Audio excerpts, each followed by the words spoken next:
Hello, my pixies. This meeting is now being live streamed. Yay! I love how it always tells us that. Like, I know, I'm the one who just live streamed it. If you want to leave now, leave now. Right? Okay. So what are you working on today? I am working on a Luminate shawl. I'm decreasing now, so I'm over halfway done it. But it's a Christmas present. Oh. I am working on a scarf. Ooh. It's not going to look like this when it's done. It's a technique that I saw on Pinterest that I was absolutely not looking for. But now I have to see if I can find the hook that I need, because apparently the one that I had been using Disappeared? did not come in with it. Anybody who saw my update yesterday will know, and Lisa, I know you already know, that I spent a good chunk of yesterday trading my desk that my children have been using for forever with the junky desk that somehow ended up being the one I was using. I was like, why do they have my desk? I want my desk. So and now I'm trying to get everything reorganized in here. Got a ways to go on that. Do you happen to know off the top of your head what millimeter size an E-hook is? No. Oh, come on. Aren't we supposed to know all the things? Hold on. I literally just had a hook, and if I see it, I can go off of the basis of it. Hold on. So an H is a 5. So it's got to be really tiny. Yes. A G is 4.25. That's a G. Yeah. Something probably like a 1.75, maybe. Does that sound familiar? I'm trying to remember if an E is 3.5 or if an F is 3.5. Oh, wait, hold on. E comes right before, yeah, F and then G. So, Yes. 4 point, is it a 2.75 maybe? Maybe. That sounds right. Which means it is not what I have here. So Lisa, you keep people entertained for a minute while I go find the hook I need. Oh, yeah. Keep everybody entertained as I craft this Luminate shawl. I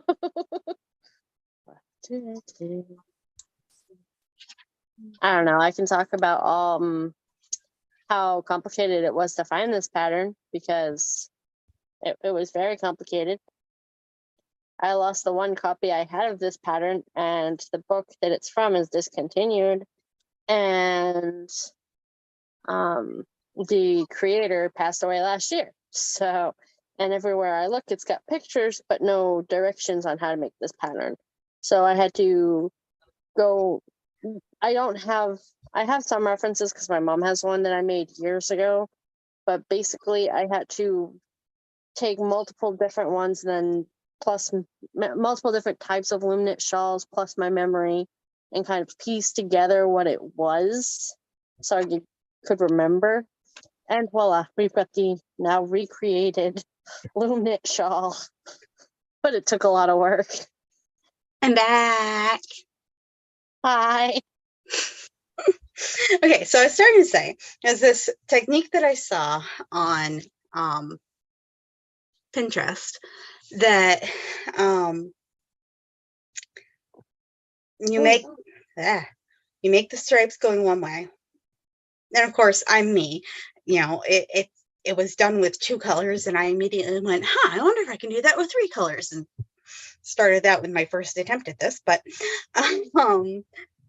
it's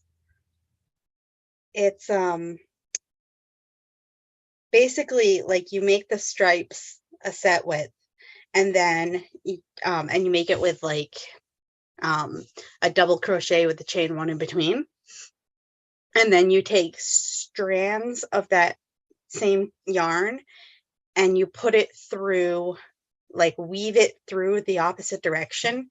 So like I would take, I've got 3 green, 1 orange, 2 green. So it's like a stripe of orange breaking up the green, and then I've got 5 brown. So I would go like weaving a strand of green through 1, 2, 3 rows, and then a strand of orange through, and then 2 more rows of green, and then 5 rows of brown, and keep doing that. And it basically gives it a gingham look. And then you leave the strings at the ends and then tie them into tassels. Nice. So I saw it as a shawl and immediately went, huh, I wonder if I can make a scarf like that with 3 colors. There you go. So we'll see. How many was in the original? What? How many was in the original one? 2. 2.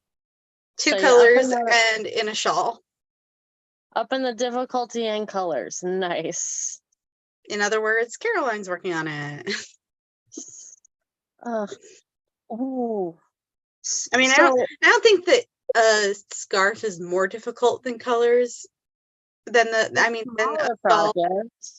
It's a smaller project than the shawl, but it's also like, can't find the word I'm looking for. Intricate, detailed. Well, it's not more than a shawl. I mean, they're both just flat projects ultimately. It's just that the shawl was basically a square. You just make a square in one direction and then go back with the stripes in the opposite direction. And I had to think through exactly which ends the tassels would land on this and figure out which direction to make the stripes. Right, because it's accordingly. But other than that, there isn't really anything. Oh, I can stop yawning. You're sure Karen's coming? I called her like 10 minutes ago. So, I mean, she'll probably be here shortly. Yeah. Okay. I don't know. You don't know. No, what were you gonna say? This book, I tell you. I feel like every meeting I am frustrated with somebody. I feel like that's probably fitting, honestly. Like it's a combination of things. Like it's in many ways it's coming of age. It's girls growing up and understanding the world better. It's coming of age in a different age than the one we live in now. Yeah. And basically, Louisa May Alcott preferred to do other writing than this. This is her best known work. It was not her preferred way to write. And a big part of that is because women's writing sold best if they wrote children's books or if they wrote romances, because if they wrote other things, it was hit or miss if they could find a publisher who would be willing to publish them. But even if probably more miss than hit, honestly, but even if they could find a publisher willing to publish their works, they had to then have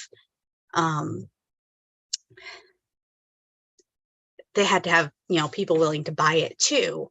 And the people buying it would also look and go, well, I don't know where that came from, but I go, well, this is written by a woman, so it's gonna be for children, or it's gonna be romance or whatever. We have a Karen. Hey. And so in order to make it saleable, basically not only did she have to gear it for children, not only did she have to gear it for children, she also had to incorporate these little lessons for them constantly. Because that's what the people with the money to buy the books wanted the books to look like if they were going to buy them for their kids. Okay, so first, hi Karen. Hi. I mean, just a touch. What are you working on tonight? I don't know. I just grabbed my beads and figured I'd work on something. Sweet. So surprise. But I've been asleep all day because I haven't been able to sleep all day. If that makes any sense. Yeah, it actually kind of does. Been there.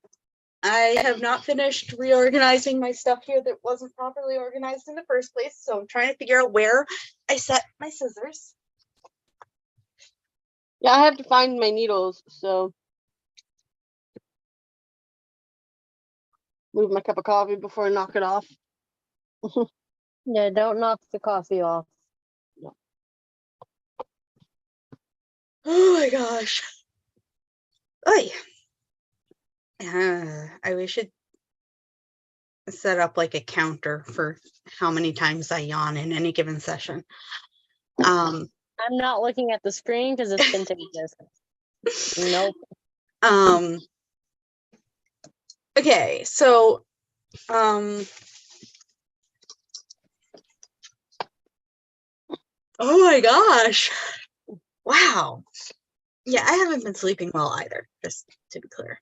Well, I didn't get to bed until like 9, and then I woke up at like 10, and then I woke up at like noon, and then Lisa called me at 3:30. Or Paul woke me up at 3, and then Lisa woke me up at 3:30. I'm just like, I just want sleep. Just a little bit of sleep. Chapters 9 and 10.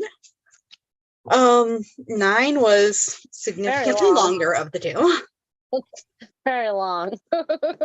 Anyone want to give just a brief overview recap, and then we'll go through it in more detail? Meg went to a sleepover that lasted about 2 weeks. You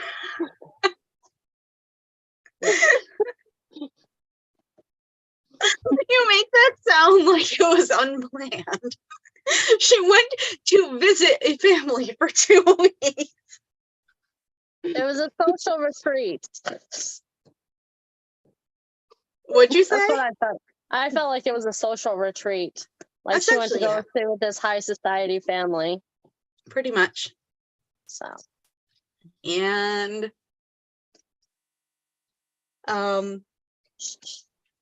she made a lot of mistakes, had some life lessons. Yep. And the second chapter was their secret club. Surprisingly, a book club, I think. Well, a poem club. A writing club. A writing club. Yeah, like Joe did a lot of writing for the club. I'm not so sure it was a book club. Well, it was a club based on a poem writer, right? Charles Dickens. Yes. Charles Dickens wrote that part.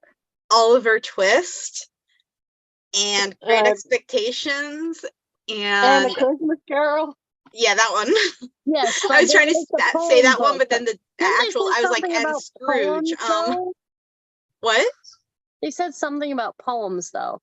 Okay, so they were talking about the Pickwick Papers. Writing poems, or I was kind of distracted at the second, but they're like, I didn't know if they were talking about they wrote poems based on it, or if they preferred his poems over his stories. All right, so Charles Dickens' first novel was called The Pickwick Papers. Okay. And I haven't read it because I haven't yet. I got really into reading several things from Charles Dickens until I read Great Expectations, which, you know, the title's really more fitting than I expected, because it really gave me great expectations, or that and how much people talk about it gave me great expectations for the book, and I really enjoyed it all the way until the end, which I despised. And the thing is, Charles Dickens wrote the ending to that book, and he had friends tell him, no, you cannot publish it with this ending. It's too dark. So he wrote a less dark ending to publish it with. And it's still dark. And the copy that I own has both endings in it. they're both dark. So anyway, let's see. This has nothing to do with the book, but I just found something. I just Okay. realized. So those can't tell. This is a little circuit cutout of Beryl. Because you remember I told you that when I made Mom's present, I made my mom ornaments for her advent The calendar. black cut out of barrel. Yes. I was like, I had one for Locke and Shock, but I didn't have one for Beryl. And it was weird that he was the only one without the black background. I just found it hidden in my beads. There you go. I mean, that's where cricket stuff goes, right? Okay, the Pickwick Papers is a sequence of loosely related adventures written for serialization in a periodical. In other words, it was basically in a regular newspaper or magazine of the day, published in segments. The action is given as occurring in 1827 to 28, though critics have noted some seeming anachronisms. For example, Dickens satirized the case of George Norton suing Lord Melbourne, which took place in 1836.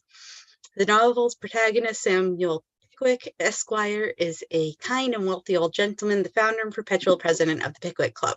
He suggests that he and his other 3 Pickwickians should make journeys to places remote from London and report on their findings to the other members of the club. Their travels through the English countryside by coach provide the chief subject matter of the novel. A romantic misunderstanding with his landlady, the widow Mrs. Bardell, results in one of the most famous legal cases in English literature, Bardell versus Pickwick, leading to them both being incarcerated in the Fleet prison for debt. Pickwick learns that the only way he can relieve the suffering of Mrs. Bardell is by paying her costs in the action against himself, thus at the same time releasing himself from the prison. So the characters are Samuel Pickwick, Nathaniel Winkle, Augustus Snodgrass, Tracy Tupman, Sam Weller. The only 2 that aren't part of the club as recreated in Little Women are Tony Weller and Alfred Jingle, of the main characters that are listed there. So anyway, that is what they're referencing by calling it the Pickwick Club. I felt like it was some sort of poem thing because I swore there was a poem mentioned, and I didn't. It's that they created their own newspaper and they wrote poetry in the newspaper. Okay, maybe that definitely was and they can't just travel different places and stuff, so they just write their newspaper and each relay their own thing from around their area instead of from traveling all around England. Excuse me. Oops, I turned too far. Okay. But going back to Meg Goes to Vanity Fair, which I believe is the final chapter making a Pilgrim's Progress reference. And which also there's a magazine and a clothing company, both called Vanity Fair, named after Pilgrim's Progress. I'm like, given that in Pilgrim's Progress, Vanity Fair was a bad thing, and even in how it's referenced in Little Women, the whole Vanity Fair thing, like, it's clear that she was letting herself get caught up in her vanities, and it led to problems. So why 2 separate companies have decided that that's a good thing to name themselves after, I don't know. But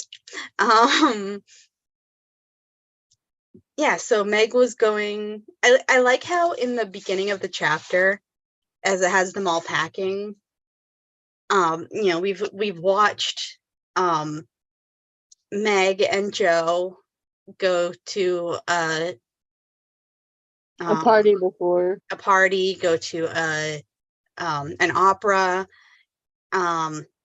We've watched we've watched Amy pout about not being able to go, and Beth talk about how she'd rather not go. And the way that it's written with Meg, Joe, and Beth all packing, and then Amy pouting about not going, is not until after Amy makes her complaint about not being able to go, that it's made clear that Meg is the only one going and everybody else is just helping her. Right? Because Yeah. I thought everybody was packing their own suitcase. Yeah, I thought so too. It wasn't until Yeah. it was like, well, only Meg's going. Okay, everybody's just helping Meg. I also, right? Which is nice. I mean, it's nice. Oh no. It didn't feel implied that it was that way though. With long arms was folding skirts, it still wouldn't look like that. It's that, Joe has to rush everything, so she's totally just gonna be Right. I'm trying The to way that figure. I was like trying to fitted figure out sheet. how it was folded neatly. Like, I'm like, I don't know if that was neatly or not. It does not say that it was neatly. No, It just says folded. it was folded all right. Folded, rolled, windswept, Same different. something. So then, she goes, I love that they refer to the box of nice things that she, that their mom opens up to lend her some things from as the treasure chest. I know. That's cute. It's one of those things, like, you ever see those memes that are like, talk about like how much more interesting life is if you refer to everything you're doing as a quest. I have to go out on my quest to vanquish the whatever it is somebody does for work, and then on my way home I have to make a side quest to pick up sustenance or whatever. And I do that. I'm more likely to do stuff like that in the kitchen, and I'm just like throwing spices in, but then I'll start like, all right, I am putting in the powder of onion, the flake of oregano, the whatever. They Me definitely sound more interesting than it is.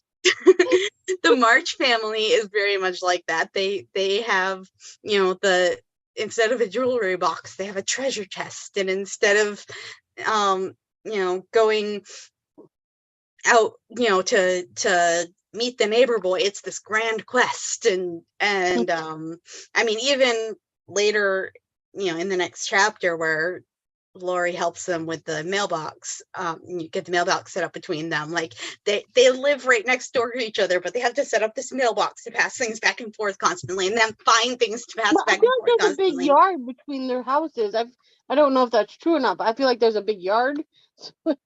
Yeah, but still, They have like, a small yard, and then that Lori has like this bigger Ginormous yard where yard. his house is further away from the fence, like by Yeah, quite a bit. Right. Laurie definitely has like a bigger estate, but this is literally a row of hedges between their buildings. Like, there's a yard, but it's not like it's on the other side. it's not like they're trying to pass it to Pemberley or anything. Like, it's not an estate that you have to ride a carriage through to get to the other end of. It's in the hedge wall between their houses. And there's like this little shed they're using as a post office. Yes. Okay. It's just really Bella cute. has decided to join us today because she's being a big mama's girl. So Okay, hi Bella. Bella has decided to join Okay. us. She doesn't want to look. I don't blame her, because all I can see are my eyebrows when I do that. You want to say hi, everybody? This is not really. She's like, no, I want you. I don't want everybody else. I want you. This is it. Okay, so Meg is at their house. I want to know your opinions of the various girls there that she's with.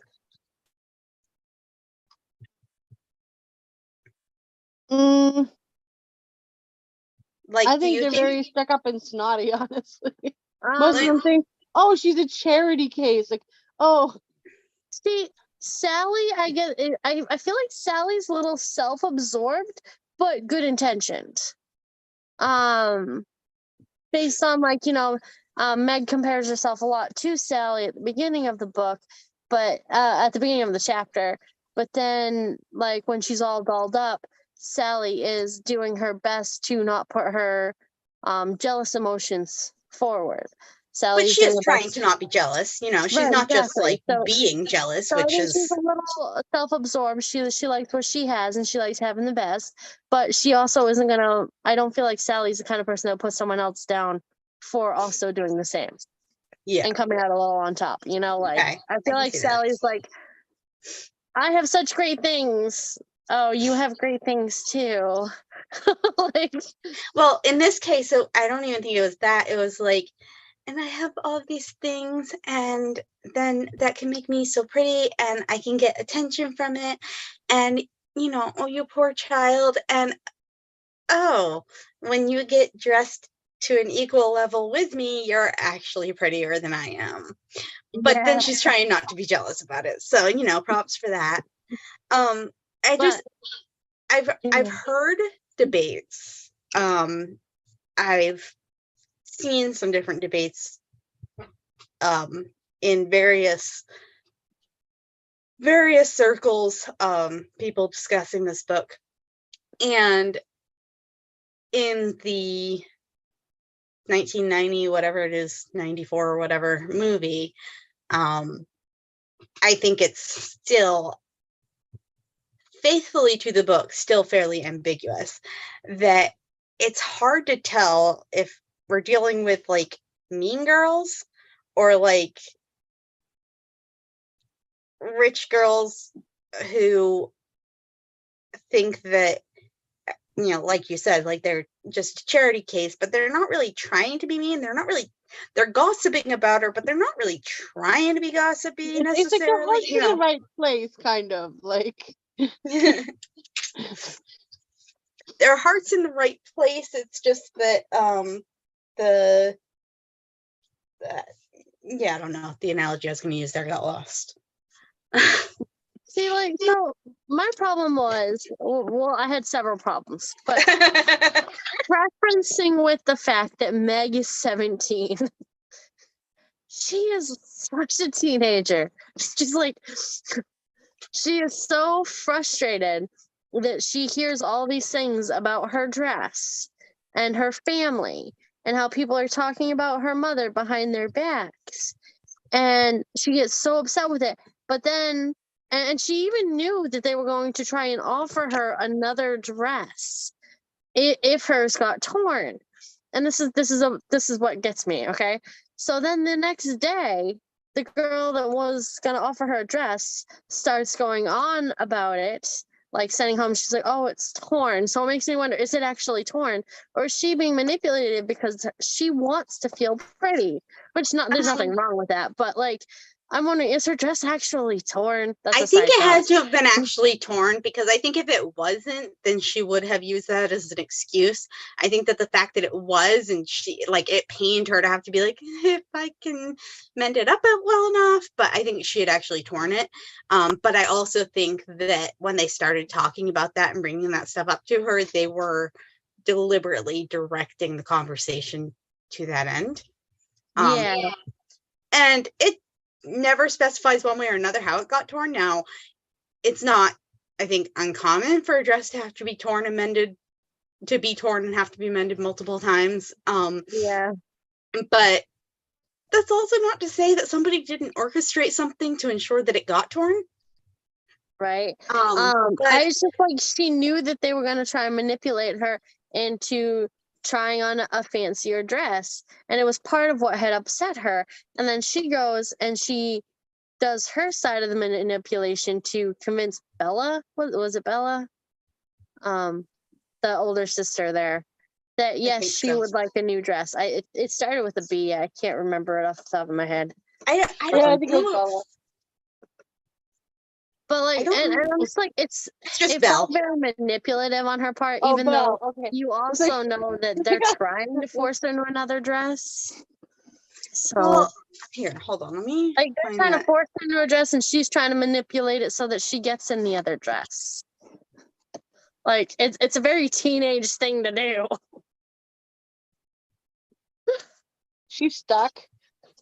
You probably should have shown them the note from her mother because they clearly believed that that note was actually from I Lori know and she they was thought it lying was about from it. Lori. She like instantly hit it. I'm like, that's not starting any suspicions.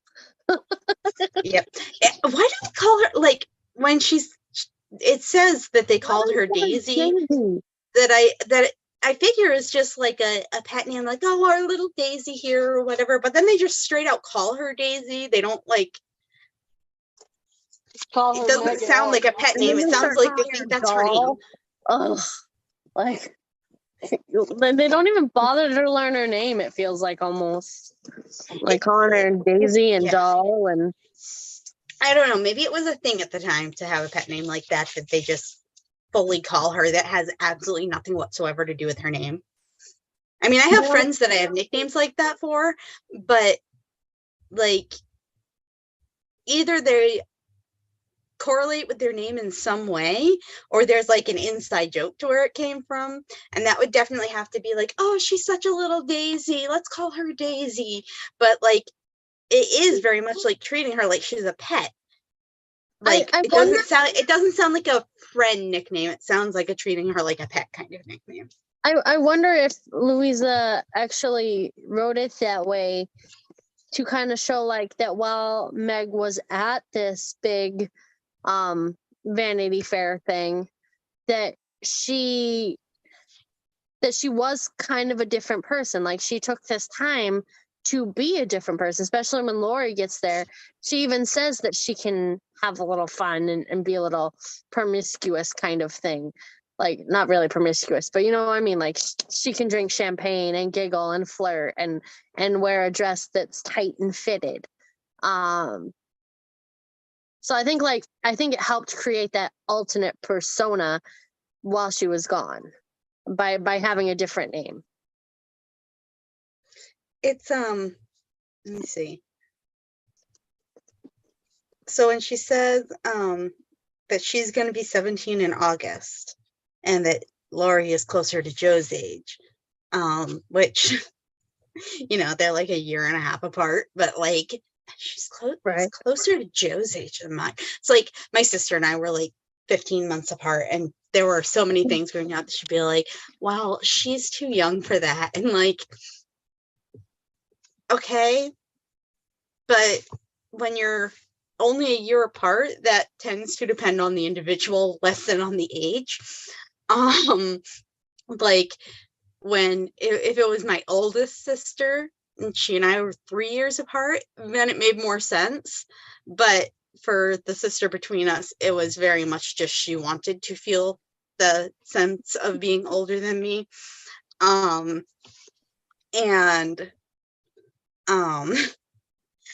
Yeah, there was a lot of that sort of thing. But it would have been really hard to have somebody that she's like, no, they're closer to Caroline's age than mine, because like I mean, I'm trying to figure out how she even does that with Joe, because I'm 16 in August. I mean, I'm 17 in August. That means you're 16 right now, and Joe's 15. So what is nearer to Joe's age? 15 also? Well, this is like what, April, May, right? So I'm because not it's sure. spring. Is it spring? Do they say? It's lovely weather. It was the melt at the end of chapter 8. Right, and then they the talked about thawing it snow. being a nice day. I they thought it talk was about more nice like weather. April. After being cooped up in the winter for the winter. So I was saying like April, May. Okay, so yeah, that makes her sense. birthday's only in like 4 months. Yeah, but Joe was already 15 come Christmas, where it started at Christmas time. So, right? She was 15, not 14, right? I always want to say she's 15, but now I'm questioning myself. Yeah, go back to work. 15, yeah. So like the only way he's closer to Joe's age is if he is Joe's age. Anyway, that's just me going down a rabbit hole because it reminds me of me and my sister. But anyway, she says they say something about, oh, she's clearly not out yet. And Meg doesn't say anything in response to that.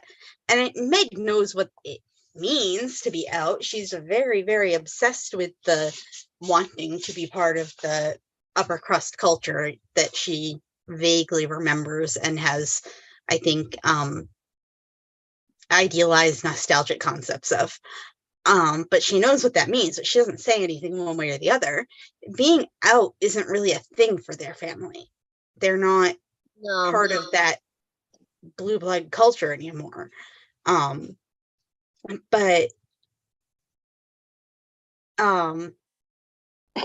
it is kind of a good excuse for not having more nice dresses and whatever.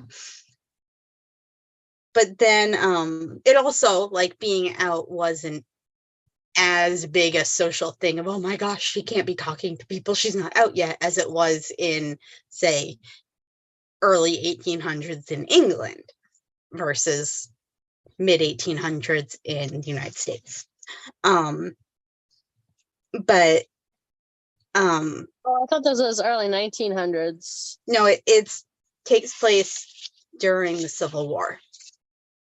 That's why their father's away. He's in the Civil War. Yeah, I'm so bad at history. I don't know when the Civil War- 1860s. 18 I want to say like 1858 to 61 or something. I probably have that way wrong, but I know that makes I know sense that because, 1860 was one of the years that like Yeah. during the year of 1860 there was the Civil War happening. that makes sense because Martin Luther King in 1960s was about how they'd been free for 100 years from the Civil War, and yet they still didn't have equal rights or anything. That makes Right. sense. Yes.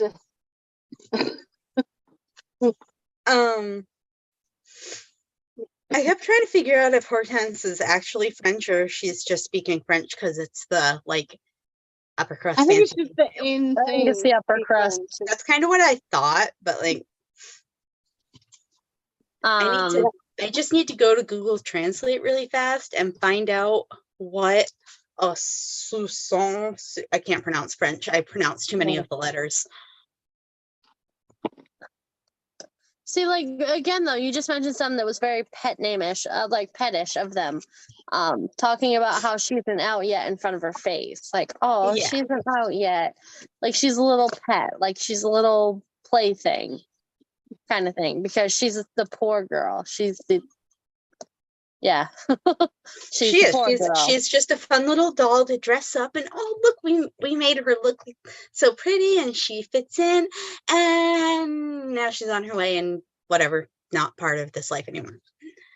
I mean, she still encounters them, like she knows them for a reason. She's gonna see them other times, but a soupçon, or however it's pronounced. Hold on, wait. I'm trying to find it because I might be able to figure it out. I know a little French. Soupçon of rouge is suspicion. So a soupçon of rouge would be like a hint of it, a suspicion of rouge, just enough to almost seem like maybe it's there, but not enough for anybody to be like, oh wow, she got the rouge on. Yeah, it's like a very light red. And then charmante, très jolie. Like she's very charming and she's charming and very jolly, like très jolie. It's not really what it means, but it's how I always read it. Jolie. Yeah, pretty. But that's how I always read it. I'm like, she's so charming and jolly.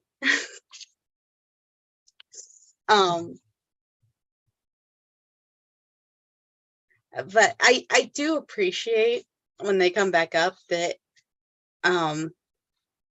Bella's immediately like, okay, well, I dress Nan, drill her because she needs to know how to walk in these things. Because like she could just have easily have been like, oh, we dressed up the little doll and just left her to her own devices. So at least they tried to teach her how to walk in them.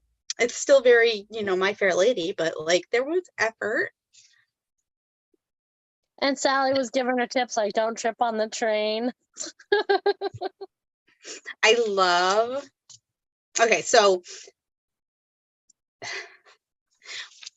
did you expect Lori's reaction to her dress? Let me start there. No, but now thinking about it, I understand it a little bit more. Because that was one of the things I was frustrated about. But while I'm sitting here, I actually thought about it. So he's like, it's disgusting. Not really disgusting, but he was very put off by it. And I think that it's because he's always seen her as like the neighbor next door, you know, a They're friend. kind of that- sisters to him. Yeah, sisters. And then all of a sudden, here she is, absolutely stunning. And I think it took him aback, like, she's not supposed to look like that. I also feel like he felt like she was trying to be somebody else, and he wanted her to just be her, you know, because he's friends and they're like family and neighbors Yeah. and stuff. And he's like, I why think- is she trying to be somebody she's not? You know, I think there might have been a fair bit, and you see it more later, but I think that initial reaction, he didn't know why it set him off initially until later when he was like, I think I need to step in and be a bit more protective of her. But I think it was protectiveness in the first place. Like, how are you wearing that around all these people? Cover up, you know? Originally, like when you first a see her, she's talking to cut. a guy. She's like, she's being chatted up. And so he's kind of like off put by that. Like, how she's wearing that and talking to guys. Like, but- Well, I mean, remember, this was low cut enough that she blushed when she looked in the mirror because of how low it was. One of the things in the dress of the day was you absolutely do not show any chest, often even having up around your neck covered, except at balls when all of a sudden it was fine to show some décolletage. And that would have probably been the first time she had ever had any cleavage showing in her life. Like, outside of getting dressed around her sisters. And so for her, that's why she's like, I feel half dressed. She's got, who is it says that, is it in Ever After? Somebody in something says yards. I think it's Danielle in Ever After says yards of fabric and I still feel naked. yeah, it is. And It is. it's that same thing where there's so much fabric hanging down around their legs, but still like way low at the top. And that's the point that Laurie makes later when she's like, don't trip on my dress. It's been, I don't remember what she calls it, but making everything difficult. And he's like, put some around your neck, it'll do better there. Around your neck where it can do some good, or however. All I could see was like wrapped around her neck like a cape, so she'd have her own like built-in cape in her dress. Keep her shoulders warm. I know, I'm pretty sure it was more cover this up. Right? I know, but that's just what I could imagine. Yeah. It's so funny. But she tries at the same time. She tries to not be affected by all of it. And she still is. And she always has been. You know, she wants propriety and modesty, but she also wants to fit in with the first circles that she is not part of, fit in with the upper crust. And in her mind, those two things go together. And I think that's part of what she's finding here, because she said as they were packing, she was like, well, I'll have to wear that dress, but it's not low cut for the fashion of wearing to a ball, but she hasn't actually worn something like that. And now she's like actually in that and she's experiencing it. And she feels the embarrassment of feeling so naked, but she also feels the joy of feeling like they appreciate how she looks. And she feels the shame of Laurie, somebody that she knows, somebody that knows her in day-to-day life. She can't just be playing a part while she's away from home and then go back and nobody knows. Somebody knows that she's doing this. And so she feels the shame of somebody seeing her in this way that she's never, ever been before, that she doesn't feel entirely comfortable with. And which, you know, it's not even a thing, clearly it's not a thing that was shamed in their time, but it's something that's not part of her life, and her reasons for it were not necessarily great. It's not even just, oh well, when in Rome or something. It's, but I want to feel like they like me and like I'm pretty and whatever. And it's very much, I mean, I don't know, I'm having trouble saying this because there's nothing wrong with feeling pretty, but where it doesn't feel comfortable to her, there is something wrong with compromising your personal values Her for the mom, sake I of think, wanting does other a people. pretty good at approaching that at the end of the book. Like, it's okay to want attention, Right. but don't sacrifice your integrity for it. Like, Yeah. don't sacrifice your values. Yeah.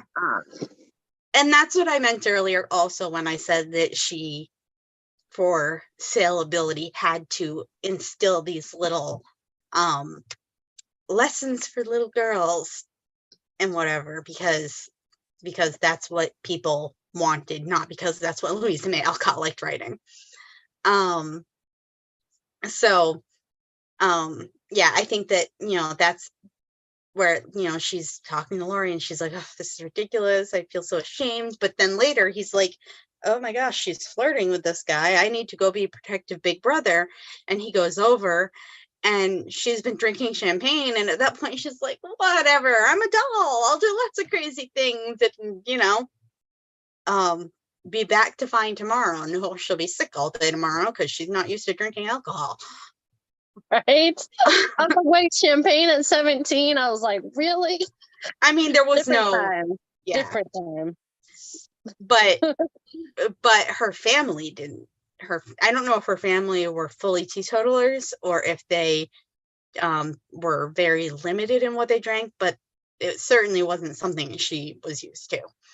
And Laurie tried to warn her, and she just brushed him off. And, you know, She's like, I'll be fine. there are some lessons that people just have to learn on their own, and those lessons rarely are the same from one person to another. You know, and in her case, learning that maybe going from never having had champagne to drinking tons of it in one night is not the best leap to make, among other things that she learned. But yeah, it was, I mean, that's, you know, she's 17. This is her first experience with that. In our day, in our culture, our first real experiences with things like that were like middle school, right? At least for me. Yeah, the wanting to fit in, Like, wanting to be well, popular, and wanting to the you know, oh, I don't know, I don't really want to do this, but at the same time, like, there's this guy trying to flirt with me or whatever, you know, in clumsy 13-year-old trying to flirt way. It's like, I know there must have been a time when I tried really hard to fit in, but I think that I didn't try very hard for very long, because I don't really remember like trying to sacrifice who I was to hang out with people. See, I've never been a like try to fit in by sacrificing who I am.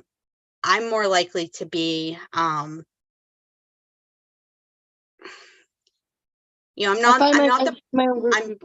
I'm not the person who's going to copy somebody because I want to be just like them. I'm the person who's going to not do something because I'm afraid they'll think I'm copying them. But I did, like, you know, if I did have that attention, I did have, you know, a dance I was going to, and some friends helped me get dressed up, and then, you know, a guy asked me to dance, and I wasn't interested, but there's at the same, you know, when I say that, I mean any guy that asked me to dance ever was not one I was interested in.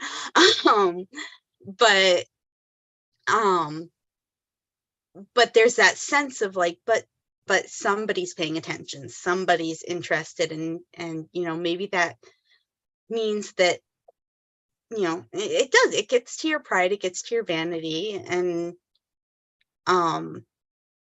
the expectations put on women then and the expectations put on women now are not the same, but in some ways they're not so wildly different.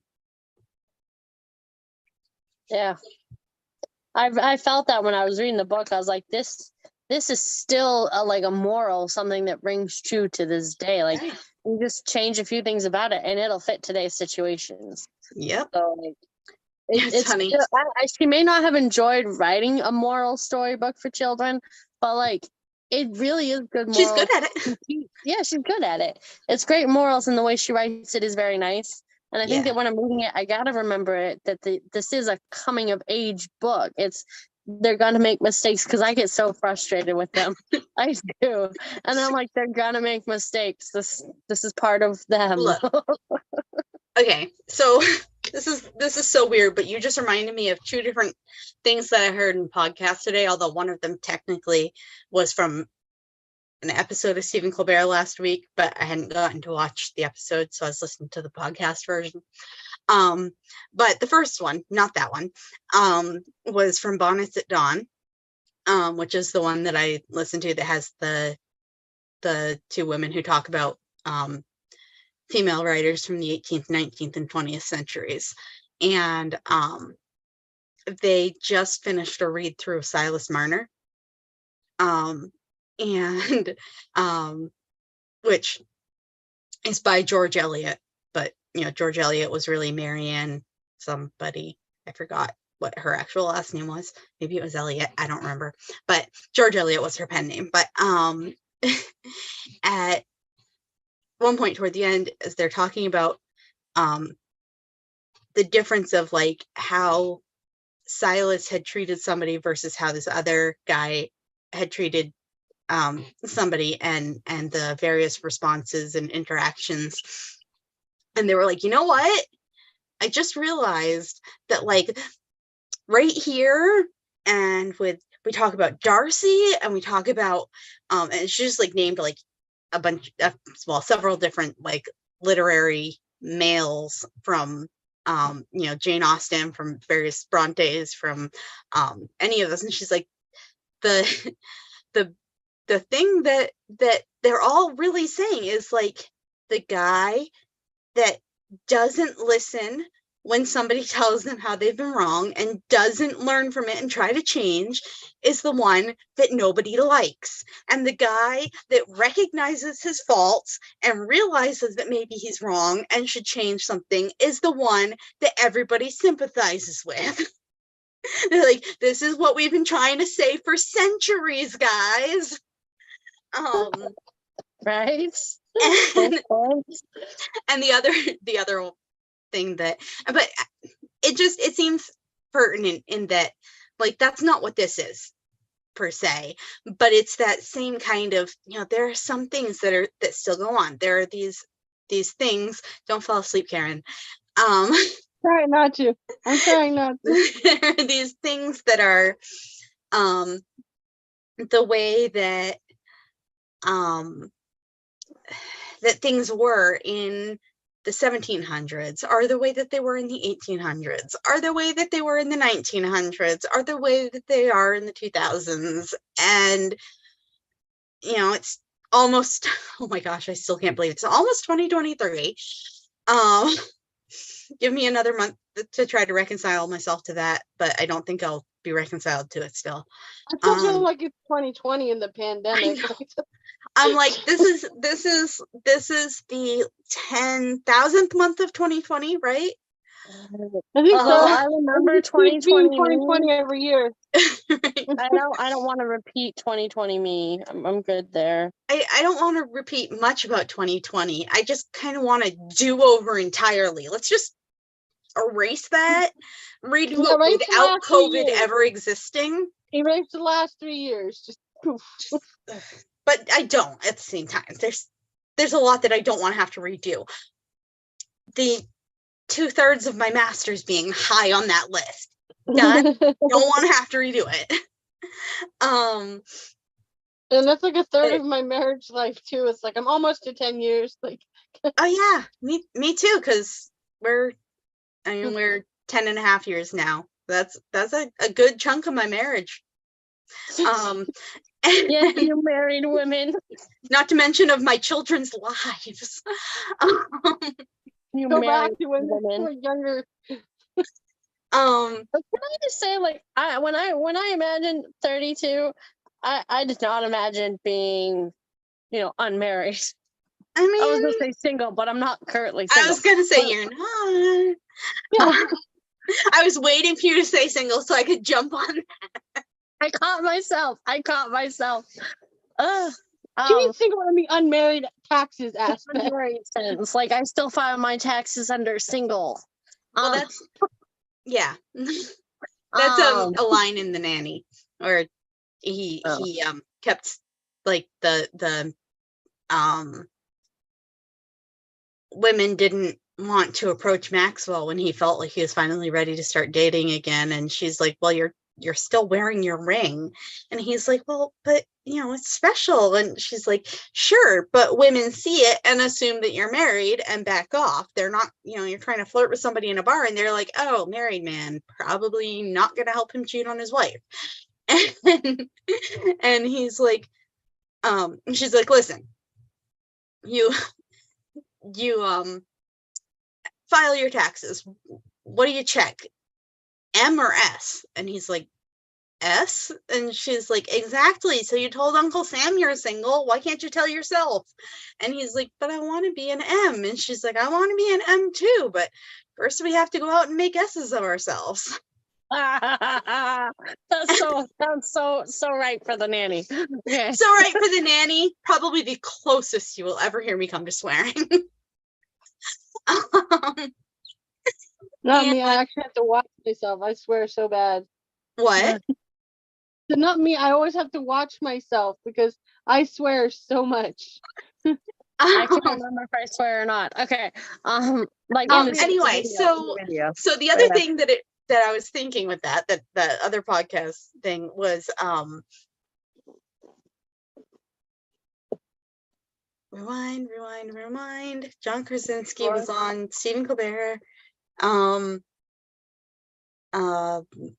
Talking about the coming of age story. Coming of age, children. Things not much changing. I remember the story, but I can't remember what it had to do with this. So I'm going to tell you the story and we'll see if anything clicks. All right. Basically, he said his kids are, I think he said, currently 8 and 6. And they have only just watched the first episode of The Office. Because they're only 8 and 6. Frankly, my 10 and 8-year-old are not seeing it, but their dad's in it. And so one of them kept like yelling at the screen, like Michael fires Pam and at one point in the first episode, and his 8-year-old's like, you're mean, don't do that. And I think it was his 8-year-old who had initially asked, because she's just like, they're driving and she's like, so what's this whole Office thing? And they're like, oh, but they're like, Stephen Colbert's going, do they think it's cool that Dad's on the TV? And he's like, well, my 6-year-old refuses to believe that that's me. She's like, that looks different. Like, he kind of looks like you, but he's not you. And his 6-year-old also was the one who they were walking along and somebody saw him and recognized him, was like, hey, John Krasinski from The Office, right? And he's like, yeah. And he's like, hey, I love that, great. And then he walks off and she's like, do you work with him?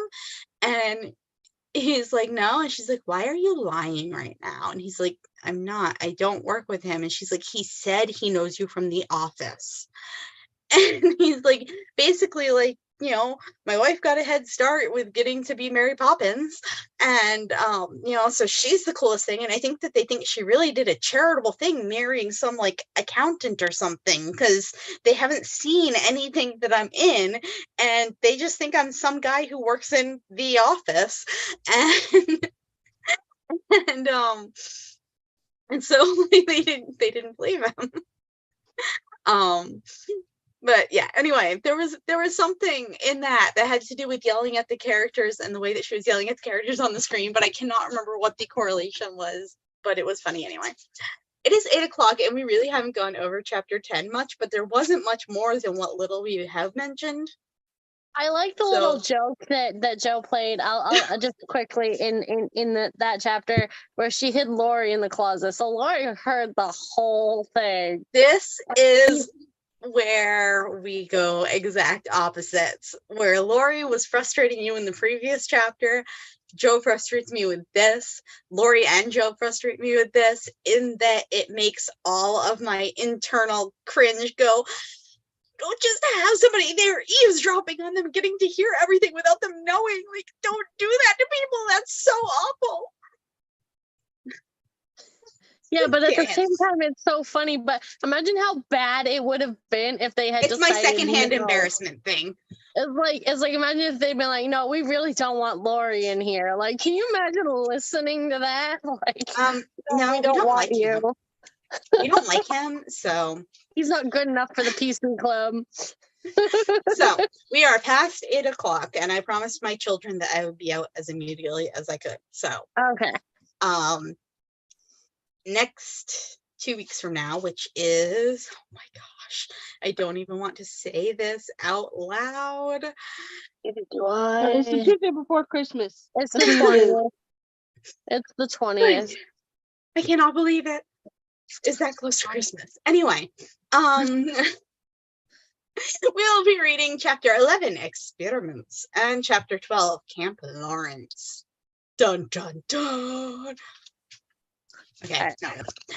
I haven't gotten very much further, but you know, a little bit. Mostly because I couldn't find the E, so I've been alternating between 2 hooks in an effort to try to keep it balanced.